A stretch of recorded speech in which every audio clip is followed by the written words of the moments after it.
Assalamualaikum warahmatullahi wabarakatuh. Berjumpa kembali dengan saya, Isniani Sumiarsi, dari SMP Negeri 6 Cilacap, CGP Angkatan 1 dari kelompok 18B2 Kabupaten Cilacap, Jawa Tengah.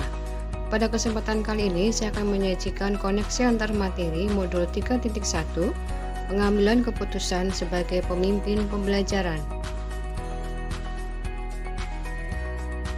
Kemajuan teknologi dan informasi pada era revolusi industri 4.0 secara tidak langsung menuntut perubahan paradigma pada pendidikan di Indonesia. Pendidikan tidak lagi terfokus pada guru sebagai sumber utama pembelajaran, melainkan terfokus pada peserta didik sebagai pusat pembelajaran. Transformasi pendidikan 4.0 menuntut pendidik untuk berinovasi melalui berbagai cara dan memanfaatkan teknologi semaksimal mungkin dalam proses pembelajaran.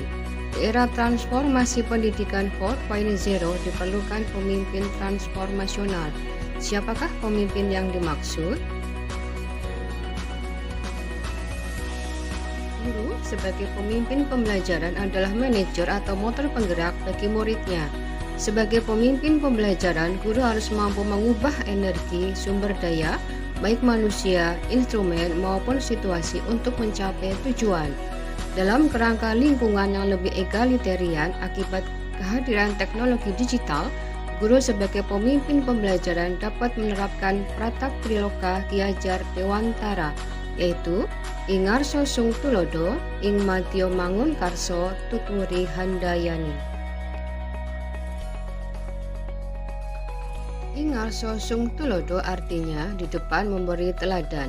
Pemimpin, dalam hal ini guru, harus menjadi contoh bagi anak buahnya, yaitu murid. Ketika sistem pendidikan kita menuntut para siswa untuk belajar, guru dapat menjadi teladan pembelajar sepanjang hayat. Guru juga harus terus belajar tanpa henti dan menunjukkan unjuk kerja pembelajarannya kepada para siswanya. Ing Madya Mangun Karso artinya di tengah membangun kehendak atau niat. Pemimpin atau guru harus berjuang bersama murid. Dengan integrasi teknologi digital di dalam proses pembelajaran, siswa mendapatkan lingkungan belajar yang sesuai dengan konteks perkembangan zaman mereka. Guru sebagai pemilik otoritas berkewenangan untuk memberikan motivasi ekstrinsik dengan memanfaatkan teknologi digital.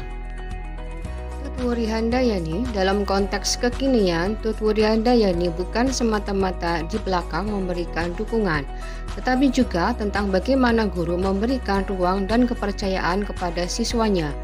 Banyak pandangan negatif terhadap teknologi digital adalah cermin rendahnya ruang dan kepercayaan yang diberikan kepada generasi muda saat ini. Adalah benar bahwa teknologi digital membawa sisi buruk ketika dimanfaatkan tidak pada tempatnya. Tetapi seperti kata pepatah Cina, bukankah lebih baik kita menyalakan lilin daripada mengutuk kegelapan? Memberi ruang dan kepercayaan kepada siswa akan melatih siswa untuk menjaga kepercayaan yang diberikan kepadanya. Sebagai pemimpin pembelajaran, guru perlu melakukan langkah-langkah pengambilan keputusan dalam mengelaborasi metode pembelajaran yang berpihak kepada murid. Keputusan yang diambil guru akan menentukan arah dan tujuan pembelajarannya. Diharapkan keputusan yang diambil akan mendukung tumbuh kembangnya potensi siswa dalam well-being ekosistem pendidikan. Pada tahap pengambilan keputusan, guru biasanya berhadapan dengan dilema etika dan bujukan moral. Dilema etika adalah sebuah situasi yang terjadi ketika seseorang harus memilih di antara dua pilihan, di mana kedua pilihan secara moral bernilai benar tetapi bertentangan. Sedangkan bujukan moral yaitu suatu situasi yang terjadi ketika seseorang harus membuat keputusan antara benar atau salah. Ketika kita menghadapi situasi dilema etika, akan ada nilai-nilai kebajikan mendasari yang bertentangan seperti cinta dan kasih sayang, kebenaran, keadilan, kebebasan, persatuan, toleransi, tanggung jawab, dan penghargaan akan hidup. Disinilah pentingnya nilai dan peran guru penggerak, yaitu mandiri, inovatif, reflektif, kolaboratif.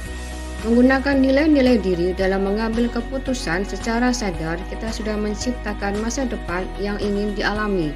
Jadi, nilai-nilai tersebut tidak dibatasi oleh masa lalu dan adaptable terhadap situasi baru. Nilai-nilai diri menjadi pedoman, fondasi, bahkan jangkar untuk mengambil keputusan. Guru dapat menguji efektivitas pengambilan keputusan dengan teknik coaching. Dengan metode coaching pada pendampingan, guru sebagai pemimpin pembelajaran membangun kemitraan dalam sebuah proses percakapan yang mendalam untuk pembangkitan pemikiran dan kreativitas berpikir yang mengilhami sehingga dapat memaksimalkan potensi pribadi dan profesionalisme. Dengan imbasnya, diharapkan guru mampu untuk melaksanakan pembelajaran yang berpihak pada murid. Dalam pengambilan keputusan, guru perlu memperhatikan langkah-langkah. Yang pertama, yaitu 4 paradigma. Terdiri dari individu lawan masyarakat, rasa keadilan lawan rasa kasihan, kebenaran lawan kesetiaan, dan jangka pendek lawan jangka panjang. Yang kedua yaitu memperhatikan 3 prinsip resolusi yang terdiri dari berpikir berbasis hasil akhir, yang kedua berpikir berbasis peraturan, dan yang ketiga berpikir berbasis rasa peduli. Yang ketiga yaitu memperhatikan 9 langkah pengambilan keputusan yang terdiri dari mengenali nilai-nilai yang bertentangan, yang kedua siapa yang terlibat, yang ketiga fakta-fakta yang ada, yang keempat uji benar atau salah yang terdiri dari uji regulasi, uji legal, uji intuisi, uji halaman depan koran, serta uji panutan atau tokoh idola. Yang kelima yaitu paradigma dilema etika, yang keenam 3 prinsip resolusi, yang ketujuh investigasi opsi trilema, yang kedelapan buat keputusan, dan yang kesembilan tinjau dan refleksikan keputusan. Terdapat kesulitan-kesulitan di lingkungan untuk menjalankan pengambilan keputusan terhadap kasus dilema etika. Di antaranya disebabkan karena yang pertama, jika objek keputusan memiliki hubungan genealogis, hubungan kekerabatan dengan seseorang yang akan memutuskan. Yang kedua, adanya skala prioritas. Yang ketiga, kesulitan mengidentifikasi persoalan yang mengandung nilai kebenaran karena kebenaran bersifat relatif. Yang keempat, kekurang-akuratan data yang dimiliki. Kelima, berhadapan dengan senioritas yang berpengaruh di suatu ekosistem kerja. Yang keenam, mindset rekan kerja pada zona nyaman serta kurang peduli dengan transformasi tuntutan zaman yang harus mengedepankan pembelajaran yang berpihak pada murid. Keputusan yang tepat akan berdampak pada terciptanya lingkungan yang positif, kondusif, dan nyaman. Hal ini akan berimbas pada merdeka belajar. Murid akan dapat memilah dan memilih hal yang baik untuk mengembangkan potensi dalam dirinya. Keputusan yang dibuat guru akan berdampak pada masa depan murid. Mengajarkan anak berhitung itu baik, namun mengajarkan mereka apa yang berharga atau utama adalah yang terbaik. Kesimpulan, guru sebagai pemimpin pembelajaran memiliki peran sentral dalam membuat keputusan untuk menuntun tumbuh kembangnya potensi peserta didik. Dengan penerapan budaya positif serta nilai dan peran guru yang kuat terintegrasi dengan kematangan sosial emosional untuk melaksanakan pembelajaran berdiferensiasi, guru dapat mengoptimalkan potensi murid melalui proses coaching yang tepat. Demikian paparan koneksi antar materi modul 3.1 pengambilan keputusan sebagai pemimpin pembelajaran.